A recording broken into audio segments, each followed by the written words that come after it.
चलिए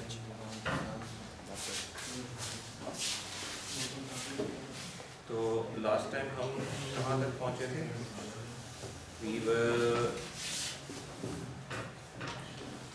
were at gradient descent for multiple regression, right? कोई सवाल पहले से है तो like you can go ahead with it. Any questions?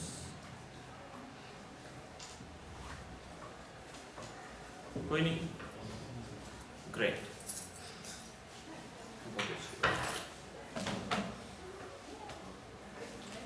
So we already know like how gradient descent works. हमने इसे लीनियर रिग्रेशन के केस में सिंगल वेरिएबल के केस में खास तौर पे एग्जिबिट कर लिया हुआ है. So it's the same thing but now with multiple variables, right? तो पहले जो हम ग्रेडियंट डिसेंट इस्तेमाल कर रहे थे उसमें हमारे पास लाइक जो पैरामीटर्स थे, अब हमारे पास मल्टीपल हो जाएंगे parameters for like multiple variables, right? So we had like weights. पहले एक ही वेट था क्योंकि वेरिएबल एक था. अब अगर मल्टीपल वेरिएबल्स हैं तो वेट्स भी मल्टीपल होंगे, राइट? और d या इंटरसेप्ट या parameter of the regression is still one, that b, right? Okay. और जो आपका मॉडल होगा that will be like it will be vectorized now, right? w1x1 plus so on wn(xn), right? So the only thing that has been added is more variables and accordingly more weights. b वही, right? On the cost function, which was previously a function of w and d only, is now a function of multiple of the weights and b, right? Okay. और gradient descent का काम क्या है कि उसने weights को adjust करना है और bias को या intercept को adjust करते जाना है, यानी parameters की नई values तलाश करते जाना है in an attempt to minimize the loss function, right? और वो ये काम कैसे करता है कि weight की पुरानी value में से weight का derivative लॉस फंक्शन का derivative with respect to the weight और उसको अल्फा से मल्टीप्लाई करके, where alpha is your learning rate, right? So you take tiny little steps to make sure that you don't really overshoot in any sense. यही चीज अगर हम vector notation में लिखें तो हम यूं कह सकते हैं कि हम तमाम अपने वेट्स को मिलाकर एक वेक्टर w डिक्लेयर कर देते हैं और b वही रहेगा. b में कोई तब्दीली अभी भी नहीं आएगी और बेसिकली ये बनेगा क्या? It will be a dot product of w, w's and x's. तो आपके पास एक वेक्टर है जो w's को रिप्रेजेंट कर रहा है और एक वेक्टर है जो एक्सेस को रिप्रेजेंट कर रहा है. तो आप इन दोनों का डॉट प्रोडक्ट ले लेंगे. You know the difference between matrix multiplication and dot product, right? Dot product element wise product होता है, राइट? जितने एलिमेंट w में है उतने ही एलिमेंट x में है. w के हर एलिमेंट को कॉरेस्पॉन्डिंग x के एलिमेंट से मल्टीप्लाई करेंगे. That's simply dot product. Whereas matrix multiplication is a bit different thing, right? Okay. And then you will be adding b to it, right? So your loss function will be comprising of like this whole vector w of all the weights and b, and you will be repeating until convergence, and you will be like updating the weights and updating b. अब ये जो weights हैं ये multiple है.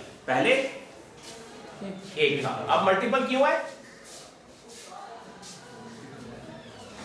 पहले एक क्यों था और अब मल्टीपल क्यों है? मल्टीपल वेरिएबल, क्योंकि वेरिएबल ज्यादा हो गए तो हर वेरिएबल का अपना अपना अलग अलग वेट होगा जिसको हम कंसीडर कर रहे होंगे.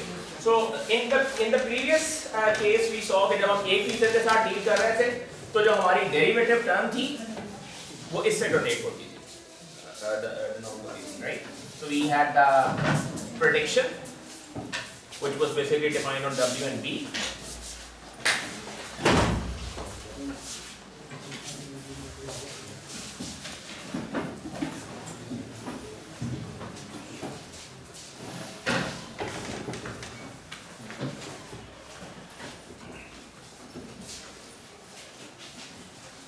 Okay, so we had like this function like this prediction minus the actual label, right?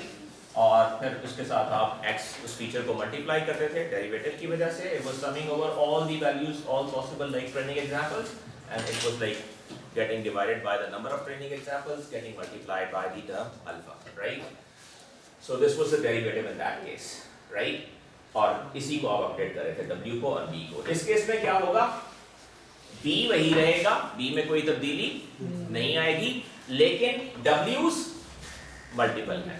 So that means you will be calculating the the derivative of the weights for each of the weights, right? आप loss function का जो है derivative calculate कर रहे होंगे with respect to each weight.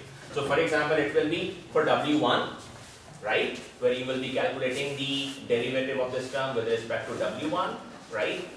And then W2 and so on Wn. So हर एक के लिए आपके पास अलग-अलग derivative term आएगी and ultimately you will have the bias term as well, right? So main difference क्या है? That for single feature you are updating a single weight. For multiple features you will be updating multiple weights. और जी sir matrix में corresponding elements multiply होते हैं जी corresponding elements multiply होते हैं matrix में होते हैं जी जी सर डॉट प्रोडक्ट में आप बता रहे हैं जो like matrix multiplication होती है it's a like little next level thing. Right dot product में आप सिंपल एलिमेंट वाइज मल्टीप्लिकेशन करते हैं मैट्रिक्स मल्टीप्लिकेशन इससे ज़रा ज़्यादा गंभीर होती है राइट लाइक आप रोज और कॉलम्स के अतबार से उसकी मल्टीप्लिकेशन और समिंग कर रहे होते हैं right so dot product is say relatively simpler than actual matrix multiplication okay so this was like gradient design for multiple features. When you add multiple features, so you will be adding those weights. Now there is an alternative to gradient descent as well. Gradient descent का basic purpose क्या था? To minimize the loss function, to maximize the learning, right? To maximize the prediction accuracy. ठीक है? So आप linear regression के अंदर अगर आप अपनी accuracy को improve करना चाहते हैं तो gradient descent एक method है. Now the next thing is, or the next question is gradient descent the only method for that? No, there are like other things. For example, one thing that people use for like linear regression in particular is normal equation. We won't be going into the details of normal equation. So this is used only for linear regression and it can solve the weights and bias for you without iterations. जो gradient descent है वो iterate करता है, right? In one iteration it will be adjusting the weights and bias. In the next it will again be doing the same. So it will be iterating a number of times to converge, right? Whereas the normal equation can do this without iterations.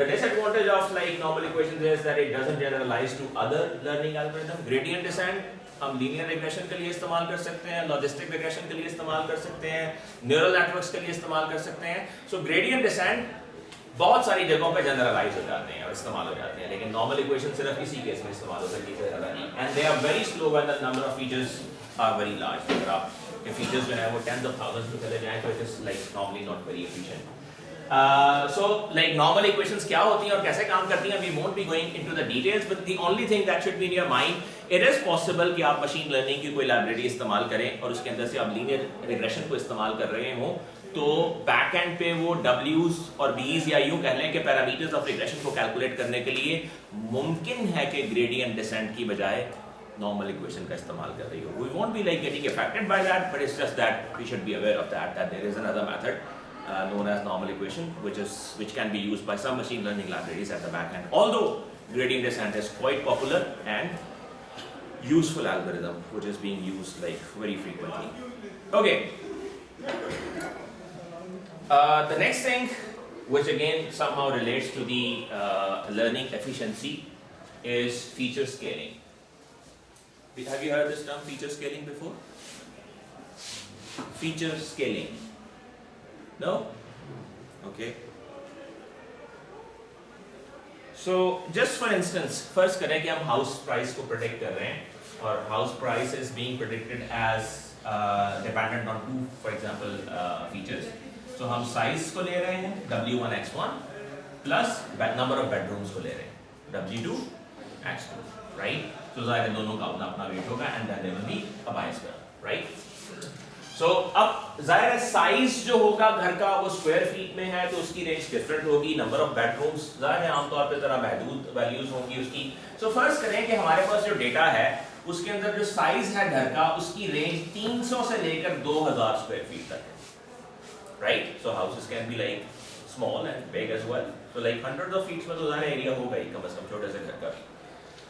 Whereas the number of bedrooms range from 0 to 5. So there can be like studios which have like complementary kind of spacing with no bedrooms and they can be like big houses with 5 bedrooms. So हमारे पास जो range है उसमें 0 से लेके 5 तक bedrooms हैं घरों के अंदर.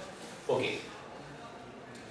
अब हमें जाहिर है इस इक्वेशन के लिए लाइक W1, W2 और B की वैल्यूज फाइंड करनी है और ऐसी वैल्यूज फाइंड करनी है कि हमारा लॉस मिनिमम हो। लॉस मिनिमम होने का मतलब क्या है कि जो हमारा मॉडल प्रेडिक्ट करे प्राइस और जो एक्चुअल प्राइस है उसमें कम से कम फर्क हो, right? This is what we want to achieve out of this. अच्छा, अब हमें since we need to find the values for the parameters W1, W2 and B, right? And like we will be using obviously gradient descent or something like that, you know, to like find out these values. First करें हम hypothetical इस वक्त values assume करते हैं। हम कहते हैं कि हमारे पास एक possibility ये है, हम W1 की वैल्यू 50 रखते हैं, W2 की वैल्यू 0.1 रखते हैं, right? Just out of random, right? और B की वैल्यू भी 50 रखते हैं। Let's just put these values into this equation and see what it gives us. अब ये values अगर हम यहाँ पे place करें तो like for example हमारे पास house है in which x1 is 2000 and x2 is 5, right? और हम इसकी जो price है, जो actual price है जो हमें मालूम है वो है $500,000, right? अब हम ये वैल्यूज जो W1, W2 और B की वैल्यूज हमने पिक की हैं आउट ऑफ रैंडम, हम इनको इस इक्वेशन में पुट करके देखते हैं कि हमें क्या रिजल्ट देती हैं। So like we put 50 here for W1 and it multiplies with 2000. Then we put 0.1 here for W2, it gets multiplied with 5 since there are 5 number of bedrooms and it is 2000 square feet house. And then like we have B as 50, right? Where the value is basically in thousands of dollars. Okay. अब 2000 को अगर आप 50 से multiply करें तो ये आपके पास $100,000 बन जाती है, राइट? इसी तरीके से अगर आप 0.1 को 5 से मल्टीप्लाई करें, this turns out to be 0.5 thousand only, right? और अगर आप 50 को लें तो 50 ज़ारे 1000 से मल्टीप्लाई होकर फिर सिंपली 50 रहेगा। अगर आप इन सब चीजों को सम अप करें तो you get a hefty amount, right? आपके पास काफी बड़ी अमाउंट बन जाती है, some millions, right? This amount is way bigger than the actual value, right? Okay, हमने W1 और W2 को just randomly यहाँ पे पिक किया, ठीक है? और हमने उस values को place करके देखा है, we have figured out that it is a very bad choice of values for W1, W2 and B. Let's see what else we can do. For example, हम इन values को simply reverse कर देते हैं। W1 की जगह W2 की value और W2 की जगह W1 की वैल्यू। तो हम यहाँ W1 को 0.1 ले लेते हैं और W2 को 50 ले लेते हैं। So we have just swapped the values. B remains 50, right? अगर हम यही वैल्यूज इक्वेशन में पुट करते हैं, 0.1 into 2000 is 200,000, 50 into 5 is 250,000 and 50 is simply 50,000. And if we sum them up, this turns out to be exactly $500,000, right? Which is the actual price of the house. So we just see that using these values for the weights and all the parameters, the model fits pretty well. It predicts the price, in fact, exactly, right? Okay. अब overall अगर हम कहें तो W1 और W2 की values reversed हैं लेकिन वही हैं। पहले W1 50 था, W2 0.1 था, तो हमने देखा मॉडल का नतीजा काफी बुरा आया। उसने जो प्राइस प्रेडिक्ट की वो बहुत ज्यादा थी compare to the actual price. लेकिन यही चीज जब हमने वैल्यूज वही रखी लेकिन W1 की वैल्यू और W2 की वैल्यू को स्वैप कर दिया तो वी सॉ कि हमारा रिजल्ट बहुत ज्यादा एक्यूरेट आया, right? The overall quantities are the same, right? Like but the result has differed. Why? Because जिन पैरामीटर्स की वैल्यूज के साथ आप इनको मल्टीप्लाई कर रहे हैं उनकी रेंज बहुत डिफरेंट है, राइट? जब आप 50 से x1 को मल्टीप्लाई कर रहे थे और लाइक इसकी वैल्यू, इसकी 50 रखी हुई थी value, this was turning out to be a big number. और जब आप ये सिर्फ 5 को 0.1 से मल्टीप्लाई कर रहे थे तो वो बहुत छोटी वैल्यू आ रही थी। जब आपने हमको सिंपली रिवर्स कर दिया, इसको आपने 0.1 से मल्टीप्लाई किया, you got a decent value, not very big, it's kind of scaled down, और इसको 50 से मल्टीप्लाई किया, it kind of scaled up, right? So it turned out that it was more appropriate. choice of the values of these parameters and we figured out, right? ये फर्क जो इतना बड़ा पड़ा मॉडल के अंदर, ये किस वजह से पड़ा? Because the values for those input features is scaled differently. इसकी वैल्यूज 300 से 2000 तक रेंज कर रही हैं और इसकी वैल्यूज 0 से 5 तक रेंज कर रही हैं, right? So it is very apparent कि प्राइस पर स्क्वायर फीट उतनी ज्यादा नहीं बढ़ेगी जितनी प्राइस पर बेडरूम बढ़ेगी। एक स्क्वायर फीट के अगेंस्ट जितनी प्राइस बढ़ेगी, जाहिर है हम एक्सपेक्ट कर सकते हैं इंट्यूटिवली कि वो कम ही होगी, पर एक पूरे बेडरूम के ऐड होने से जो प्राइस बढ़ेगी वो कंपैरेटिवली बहुत ज्यादा होगी, राइट?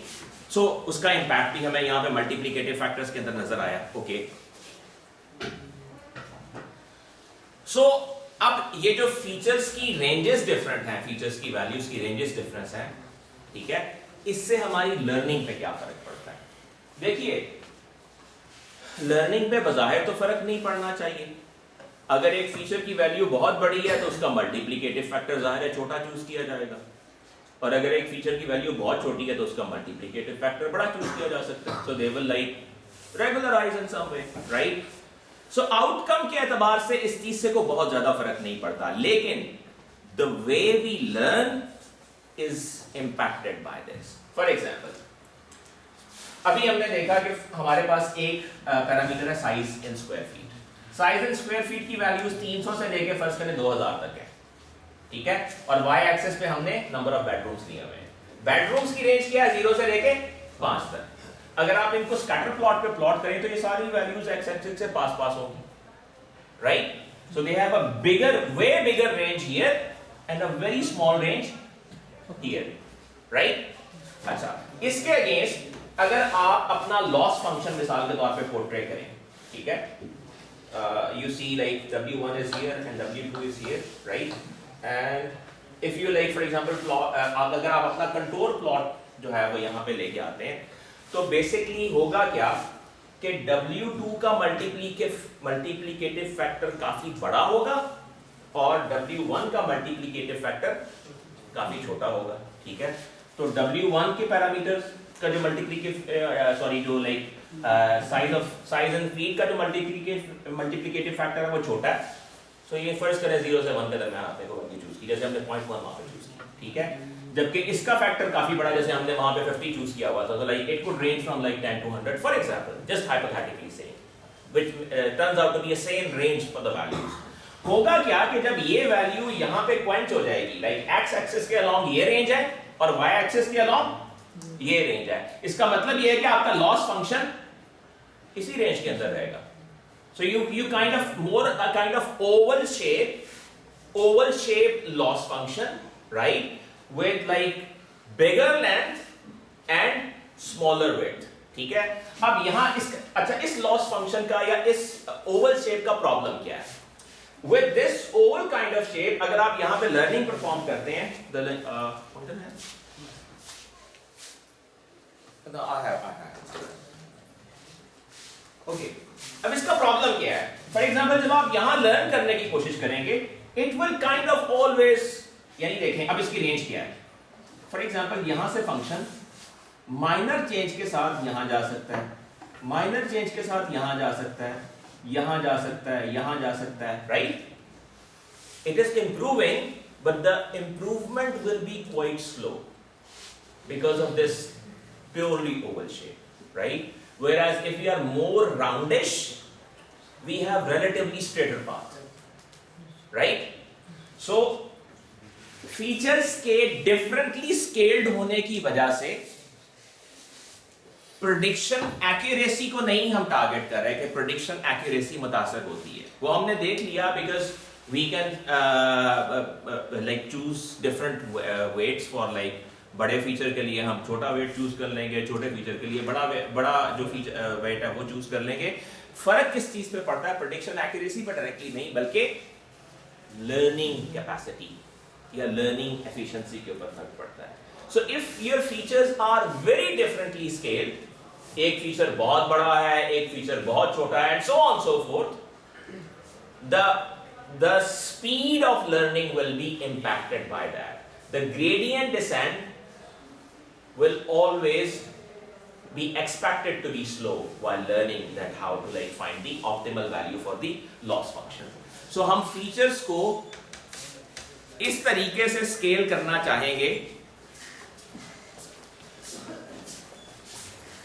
हम features को इस तरीके से scale करना चाहेंगे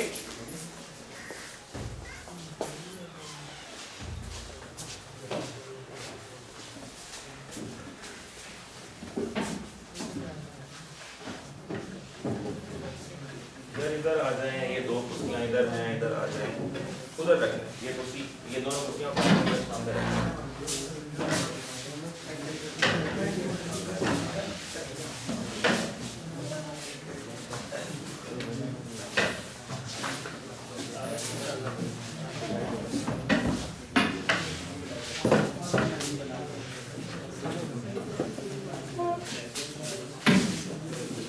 इधर इधर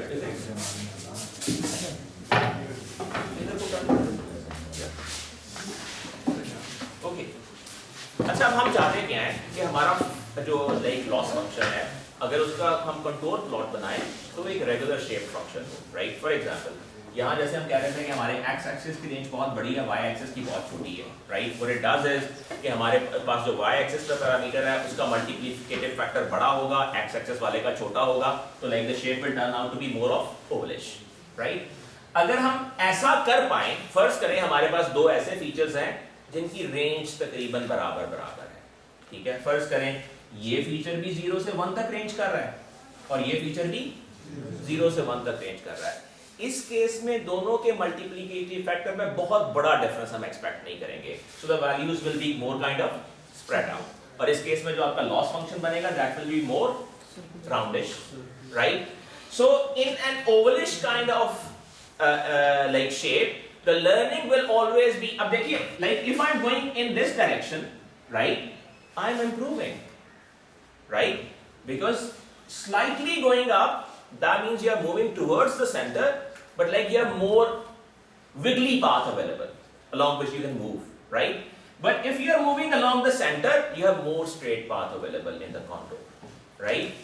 So what we mean by the scaling of the features is कि अगर फीचर्स एक रेगुलर स्केल के ऊपर है, सिमिलर स्केल के ऊपर है, तो हमारा ग्रेडियंट डिसेंट जल्दी कन्वर्ज करने की सलाहियत उसके अंदर रखेगा।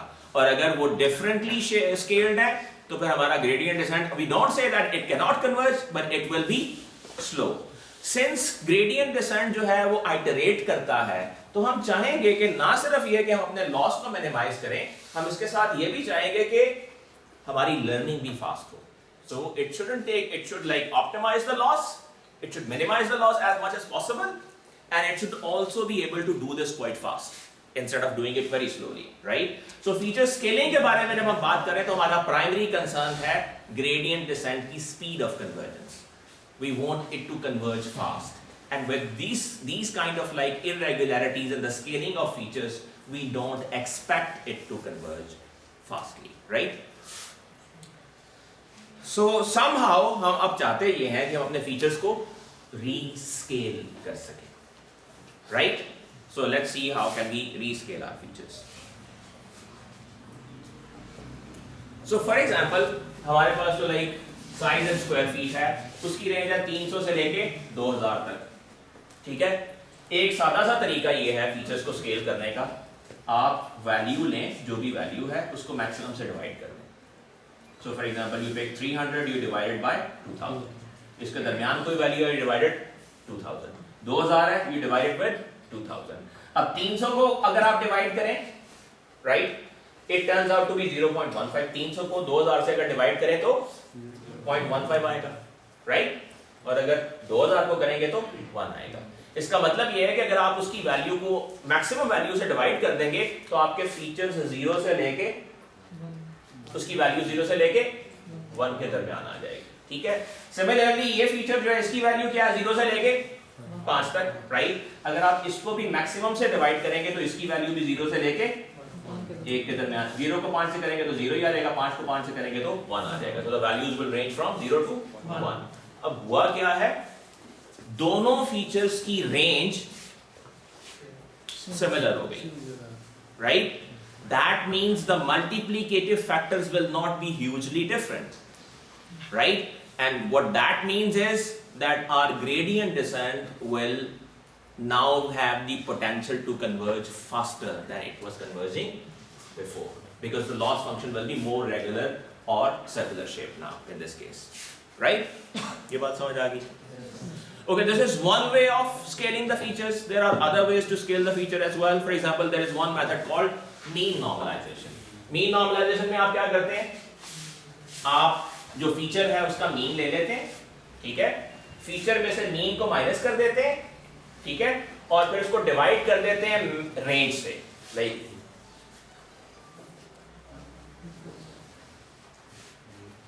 सो you like take max minus min, तो आप रेंज से उसको डिवाइड कर देते हैं।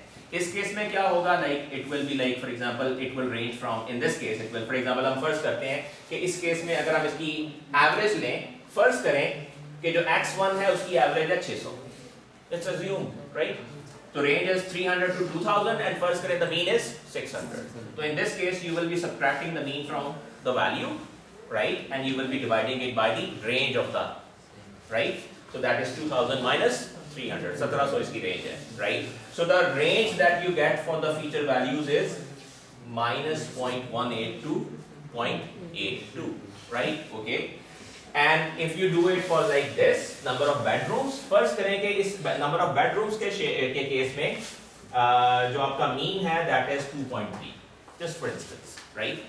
So इस केस में आप value में से mean को minus करेंगे, range से divide कर देंगे, 5 minus 0, so you will be dividing it potentially with 5, and the range that you get in this case is minus 0.46 to 0.54, right? Now this is a different way of scaling the features. In this case, the value that you get is usually ranging between -1 and 1. So it will be like more like this kind of shape, right? पिछले case में जो scaling की थी, that was between 0 and 1, but it was the same for every feature. इस case में जो scaling की है, that is -1 to 1, right? Because difference feature जो है वो mean से बड़ा भी हो सकता है, छोटा भी हो सकता है, छोटा होगा तो नेगेटिव वैल्यू आएगी, बड़ा होगा तो पॉजिटिव वैल्यू आएगी, राइट? लेकिन नेट इफेक्ट क्या है? Features have been rescaled to the same scale, right? ये बात इतनी ज्यादा मैटर नहीं करती कि आप स्केलिंग का मेथड कौन सा इस्तेमाल कर रहे हैं, ये बात ज्यादा मैटर करती है कि आपने उनको सेम स्केल पे कन्वर्ट कर लिया, right? So people use that simple scaling, dividing by the maximum. People use this mean normalization as well to scale the features, rescale the features, and there is another method which is popular, is known as z-score normalization, right? In z-score normalization, what you do is you need to like find out the standard deviation. छोटा सा quiz कर लेते हैं. पुराना सवाल पूछेंगे, हमने कौन सा नया सवाल पूछना है?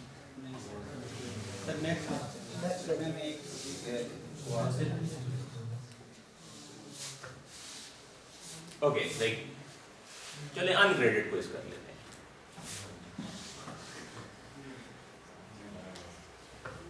This is your data, right? Quickly calculate its standard deviation.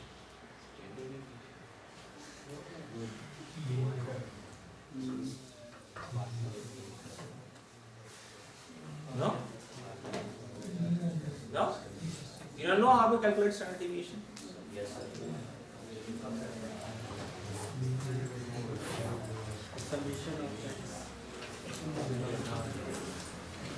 Okay, चलें लफ्जों में बताइए स्टैंडर्ड डिविएशन क्या होती है?